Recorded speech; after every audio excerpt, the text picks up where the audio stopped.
ગાંધીનગરમાં મહિલાની છેડતી કરતા વકીલને મળ્યો મેથી પાક। સેક્ટર 26માં વૃદ્ધ મહિલાની વકીલે કરી હતી છેડતી। છેલ્લા ઘણા સમયથી વૃદ્ધ મહિલાને આ વકીલ બીભત્સ ચેંચાળા કરી અને નનામાં પત્ર લખતો હતો। ધૂળેટીના દિવસે મહિલાનો હાથ પકડીને છેડતી કરી હતી, ત્યારે વૃદ્ધાએ બૂમાબૂમ કરતા આસપાસની મહિલાઓ ત્યાં દોડી આવી અને વૃદ્ધાને છોડાવ્યા હતા।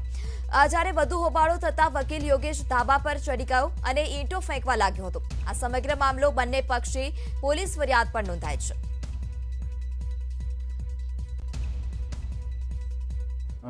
ધૂળેટીના તહેવારમાં સૂર્યાબેનને આ યોગેશભાઈ ગજાનંદ કાંડે કે જેઓ વકીલનો પણ વ્યવસાય છે, તે બધા પાડોશી હોય એમણે ધૂળેટીમાં અબીલ ગુલાલથી એમના મોઢે અબીલ ગુલાલ છાંટેલો, તેમજ એમને બીભત્સ ચેંચાળા કરીને એમની છેડતી કરેલી।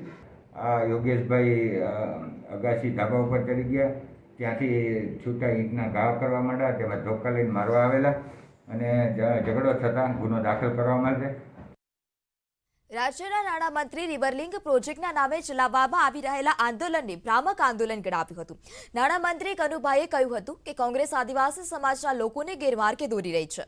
કનુભાઈએ વધુમાં કહ્યું હતું કે સરકાર દ્વારા આદિવાસી વિસ્તારની 1 ઇંચ પણ જમીન સંપાદિત નથી કરવાની ખાતરી આપવામાં આવી છે। ધારાસભ્ય અરવિંદ પટેલે પણ આદિવાસી સમાજને ખાતરી આપતા કહ્યું છે કે આ પ્રોજેક્ટથી લોકોને પાણીની સમસ્યા પૂર્ણ થશે।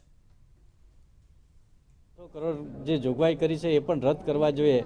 જે આજે પાણી માટે એટલી બધી મુશ્કેલીઓ છે કે સિંચાઈ માટે અને પીવાના પાણી માટે કપરાડા અને ધરમપુર જેવા ઊંડાણના વિસ્તારમાં ખૂબ મોટી બૂમ પડે છે અને આ યોજના થકી લોકોને આશીર્વાદ મળવાના છે, એટલે આવા ખોટા ભ્રામક પ્રચારો કરવા ન જોઈએ। જનતા પાર્ટીના કોઈ પણ કાર્યક્રમ હશે, ડેવલપમેન્ટનો કોઈ પણ કાર્યક્રમ હશે, એમાં વિસ્થાપિત થવાનો ખેડૂતોએ ભોગવવાનો આવશે નહીં, એની ચોક્કસ ખાતરી આપો। મણિભાઈની ચૂંટણી હતી 1995થી આ વાત ચાલે છે અને એ વાતમાં આપણે દર વખતે જોઈએ છીએ કે ચૂંટણી પૂરી થઈ જાય પછી એ વાત પૂર્ણ થઈ જાય છે। હવે વાત જનતા રેડ્ડી।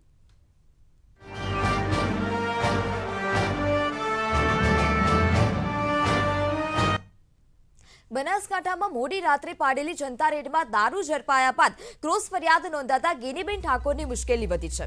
વાવ વિધાનસભાના ધારાસભ્ય ગેનીબેન ઠાકોરે પોતાના સમર્થકો સાથે જનતા રેડ કરી અને તેમના મત વિસ્તારમાંથી દારૂ ઝડપ્યો હતો। આ સમગ્ર મામલે હવે નવો વળાંક પણ સામે આવ્યો છે। સામા પક્ષે બુટલેગરના સાગરીતો રાજસ્થાનથી ગુજરાતમાં દારૂ લઈ આવતા જીપ ચાલકે પણ ક્રોસ ફરિયાદ નોંધાવી છે, તો તેણે જાહેરમાં કહ્યું છે કે જનતા રેડમાં સામેલ ધારાસભ્ય સમર્થકો પૈકી 2 ઈસમોએ તેને ગોંધી રાખી અને તેને માર માર્યો હતો। જોકે ગુજરાતમાં દારૂબંધી હોવા છતાં કેમ દારૂ છૂટથી વેચાય છે, કેમ બુટલેગરો જનતાના રેડમાં ઝડપાય છે અને પોલીસ મૂકદર્શકની ભૂમિકામાં છે, કેમ જનતા રેડ કરનાર સભ્યોને સરપાવ આપવાની જગ્યાએ આરોપી બનાવાય છે, આવા અનેક સવાલ પણ ઉઠી રહ્યા છે। આ સવાલો સાથે કોંગ્રેસના ધારાસભ્ય ગેનીબેન ઠાકોર મેદાનમાં આવતા જ બનાસકાંઠાનું રાજકારણ પણ ગરમાયું છે।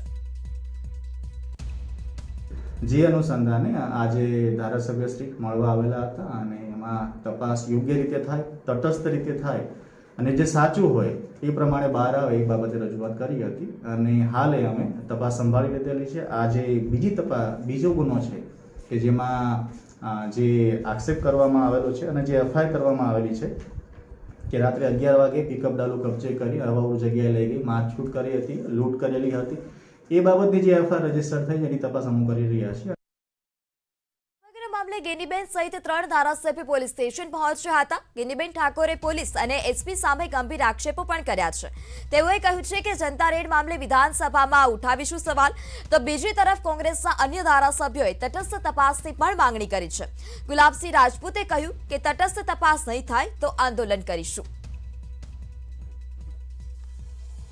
એ પોલીસનો તપાસનો વિષય છે, એમનો જે કંઈ એમના ફૂટેજના આધારે કે કોલ ડિટેલના આધારે એમાં હું કાંઈ પડવા માગતી નથી।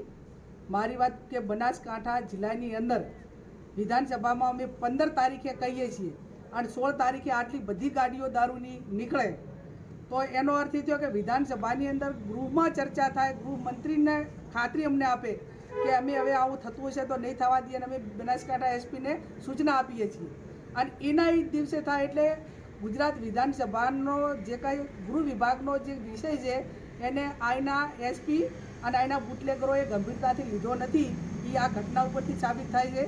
બીજું એવું નક્કી થાય છે કે ભાઈ આ ડ્રાઈવરને તમે ક્યાં રાખ્યો, તો કોણે રાખ્યો, શું કર્યું, એ જે તપાસ અધિકારીઓ છે એ નક્કી કરશે.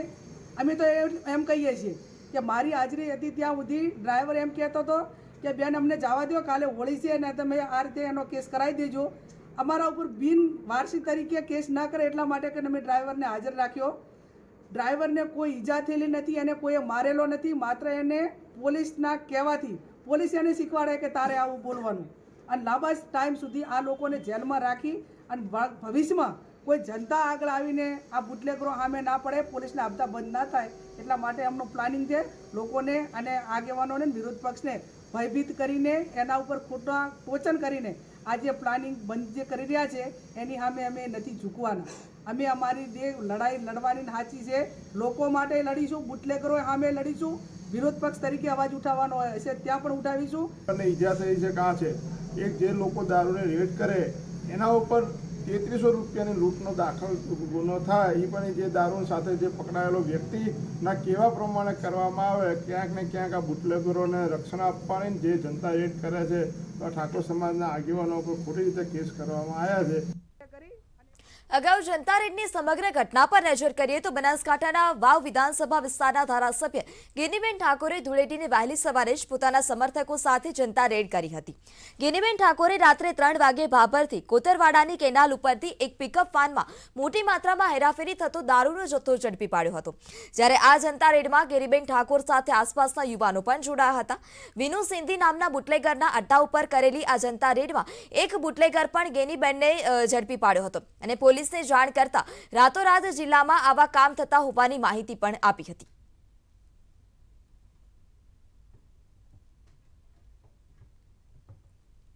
બનાસકાંઠામાં ગેનીબેને પાડેલી જનતા રેડ બાદ સ્થિતિ અંગે કોંગ્રેસ પ્રવક્તા મનીષ દોશીએ આકરા પ્રહાર કર્યા. એક બાજુ તમે એમ કહો છો કે કોઈ પણ નાગરિક પોતે અમને ફરિયાદ કરશે તો અમે પગલાં લેશું. અરે ભાઈ, ફરિયાદીને તમે આરોપી બનાવી દો છો.